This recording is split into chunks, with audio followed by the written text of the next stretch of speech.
ఈరోజు మనం 2 రకాలైన ఆవకాయలు ఎలా పెట్టుకోవాలో చూద్దాము.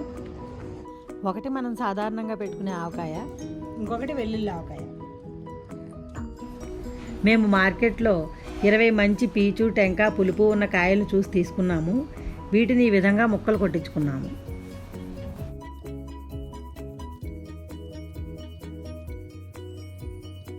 ఈ విధంగా తరిగించి తెచ్చుకున్న ముక్కల్ని జీడి తీసేసి, వీటిని జీళ్ళు అంటారు, వీటిని తీసేసి శుభ్రం చేసుకోవాలి.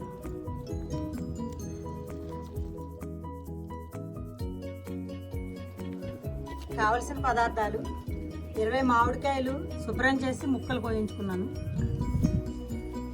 కారం, ఆవపిండి, ఉప్పు, నువ్వుల పప్పు నూనె, వెల్లుల్లిపాయలు, మెంతులు, పసుపు. ఇప్పుడు తయారీ విధానం చూద్దాము. ముందుగా నేను కారం తీసుకుంటున్నాను. కారాన్ని కొలుచుకుంటున్నాను.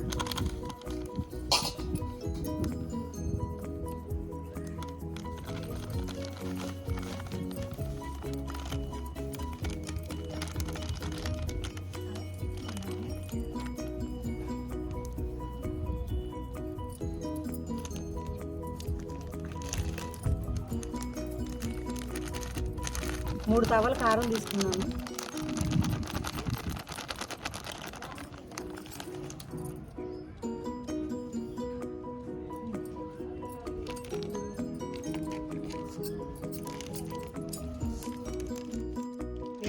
గ్రాముల కారం పోసాను. అందులోకి ఆవపిండి తీసుకుంటున్నాను. నేను కారం కంటే ఆవపిండి ఎక్కువ ఘాటు తింటాం కాబట్టి నేను కొంచెం ఒక 1/2 కేజీ ఆవపిండి ఎక్కువ పోసుకుంటున్నాను.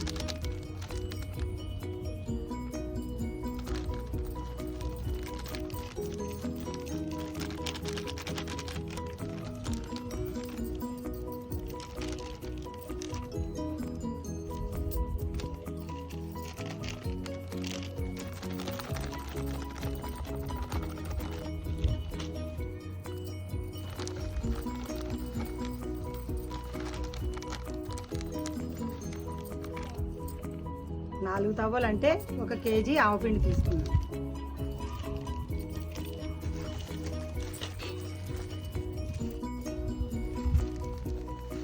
ముప్పావు కేజీ ఉప్పు తీసుకుంటున్నాను.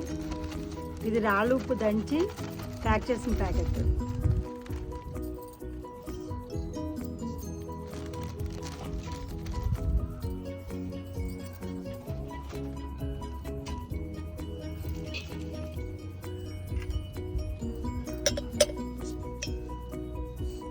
ఒక 3 స్పూన్ల వరకు మెంతులు తీసుకున్నాను.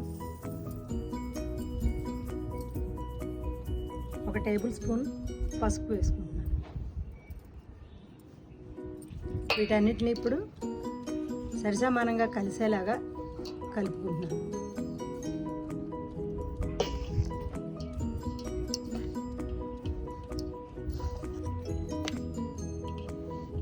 ఈ విధంగా ఆవపొడి, కారము, ఉప్పు, మెంతులు, పసుపు అన్నీ కలిసేలాగా కలుపుకుని ఉంచుకున్నాను. దీంట్లో ఇప్పుడు కొంచెం నూనె పోసుకుంటూ మామిడికాయ ముక్కలు ఇందులో వేసుకుని కలుపుకుందాం. ముందుగా జాడీలో అడుగున కొంచెం నూనె పోసుకుంటున్నాను. ఈ విధంగా కలుపుకున్న కారంలో నూనె పోసుకుంటున్నాను. ఈ నూనెని కారంలో కలిసేలాగా కలుపుకుంటున్నాను. కొంచెం కలుపుకుని కొన్ని మామిడికాయ ముక్కలు తీసుకుంటున్నాను. ఈ మామిడికాయ ముక్కలు అన్నింటికి ఈ కారం పట్టేటట్టుగా చూసుకుని జాడీలోకి పెడుతున్నాను. ఇదే విధంగా మళ్ళీ కొన్ని మామిడికాయ ముక్కలు ఇందులో వేసుకుంటున్నాను. కారానికి మళ్ళీ పట్టిస్తున్నాను.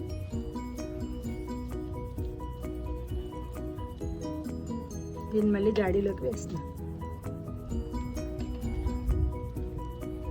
ఇప్పుడు మళ్ళీ కొంచెం నూనె పోసుకుంటున్నాను ఇందులో.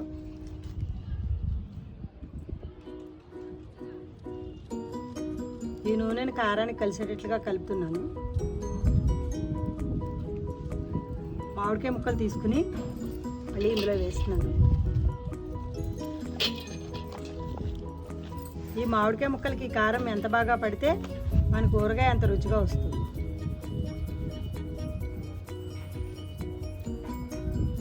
మామిడికాయలు ఎంచుకునేటప్పుడు ఆవకాయకి ప్రత్యేకించి చూసుకోవాల్సింది ఏంటంటే పీచు బాగా ఉన్న కాయ, పులుపు ఎక్కువ ఉన్న కాయ, చిన్న కాయలైనా సరే పులుపు ఎక్కువగా ఉండి పీచున్న కాయలు తీసుకుంటే సంవత్సరం పాటు నిల్వకి చక్కగా ఉంటాయి.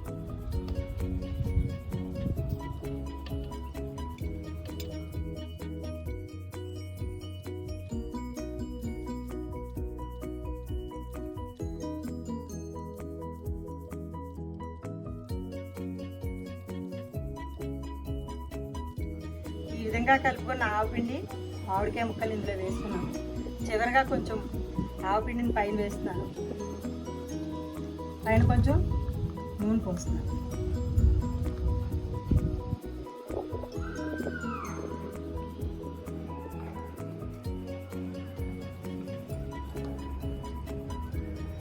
దీనికి 1 కేజీ నూనె దాకా పోసాను. ఇప్పుడు ఒక 3 రోజులు ఊరనిచ్చి తర్వాత మళ్ళీ ఓపెన్ చేసి చూసి మళ్ళీ కావాల్సినంత నూనె పోస్తాను.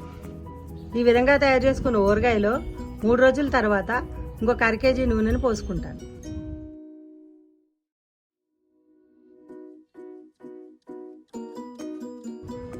ఇప్పుడు వెల్లుల్లి ఆవకాయ ఎలా చేయాలో చూద్దాం. దీనికి ముందుగా తయారు చేసుకున్న ఆవకాయ కారంలో మామిడికాయ ముక్కలు వేస్తున్నాను. ఇది నేను కొంచెం తక్కువే పెడుతున్నాను కాబట్టి మొత్తం అంతా ఒకేసారి చూపిస్తున్నాను మీకు. ఇందులోనే నూనె పోసుకుంటున్నాను.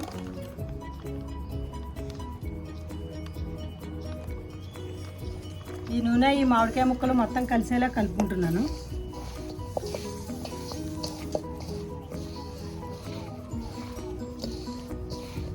దీంట్లో తగినన్ని వెల్లుల్లిపాయల్ని వేసుకుంటున్నాను.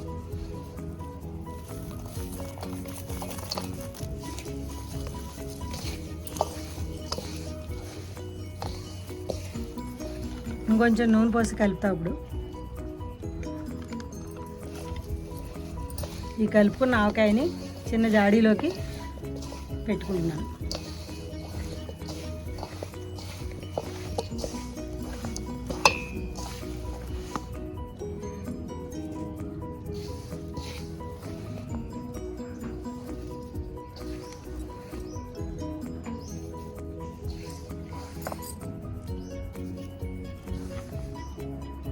రెండు 250 గ్రాముల వెల్లుల్లిపాయలని ఒలుచుకుని పొట్టు తీసుకుని ఉంచుకున్నాను. దాన్ని ఇందులోనే కలిపి వేస్తున్నాను. ఇవి నూనెతో కలిపి మంచి సువాసనని, మంచి రుచిని ఇస్తాయి. ఈ విధంగా కలుపుకున్న ఆవకాయ ఏటికి ఏడాది నిల్వ ఉంటుంది. పైన కొంచెం నూనె పోస్తున్నాను. మళ్ళా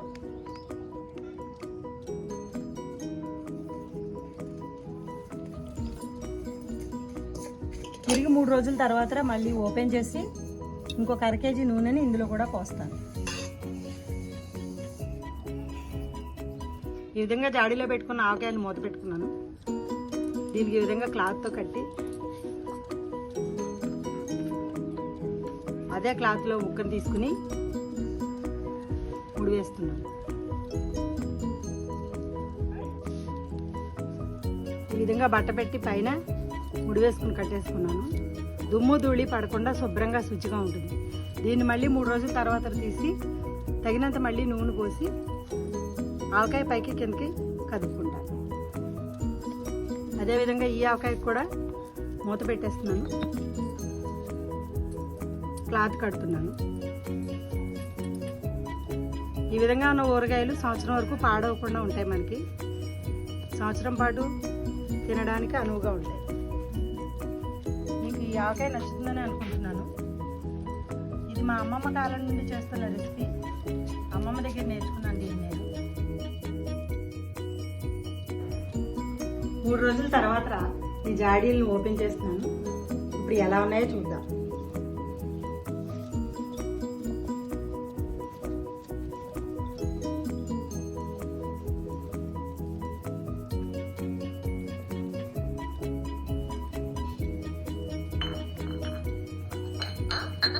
ఇది నార్మల్ ఆవకాయ. ఇది వెల్లుల్లి ఆవకాయ. ఈ 2 ఆవకాయలు ఇప్పుడు పైనుంచి కింద వరకు కలుపుతాయి.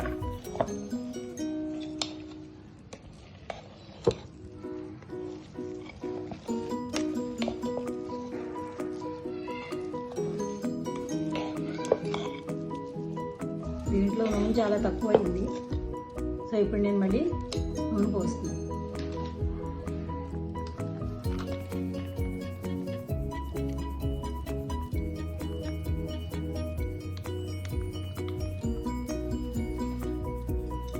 ఈ పోసిన నూనె అంతా కలిసేలాగా, జాడి అంతా కలిసేలాగా కలుపుకుంటాను.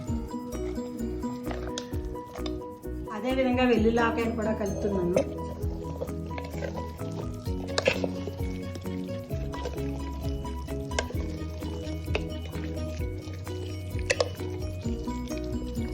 దీంట్లో కూడా ఇప్పుడు కొంచెం నూనెని పోస్తుంది.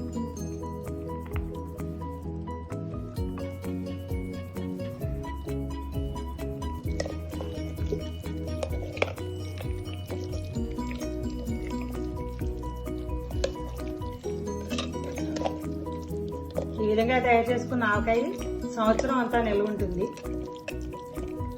దీన్ని నేను ఇప్పుడు చిన్న కప్పుల్లోకి తీసుకుంటున్నాను.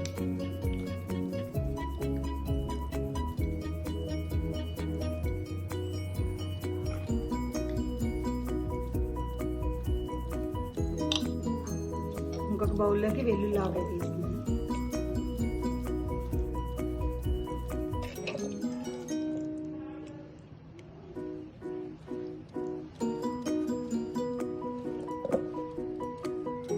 ఇది వేడివేడి అన్నంలో నెయ్యి వేసుకుని లేదా వెన్న వేసుకుని తింటే చాలా చాలా బాగుంటుంది.